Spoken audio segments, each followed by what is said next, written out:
قربانی کے لیے کیسا جانور خریدیں؟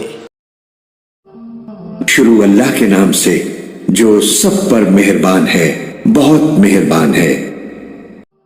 برا بن عازب رضی اللہ عنہما سے روایت ہے کہ نبی اکرم صلی اللہ علیہ وسلم نے فرمایا، ایسے لنگڑے جانور کی قربانی نہ کی جائے جس کا لنگڑا پن واضح ہو، نہ ایسے اندھے جانور کی جس کا اندھا پن واضح ہو، نہ ایسے بیمار جانور کی جس کی بیماری واضح ہو، اور نہ ایسے لاغر و کمزور جانور کی قربانی کی جائے جس کی ہڈی میں گودا نہ ہو۔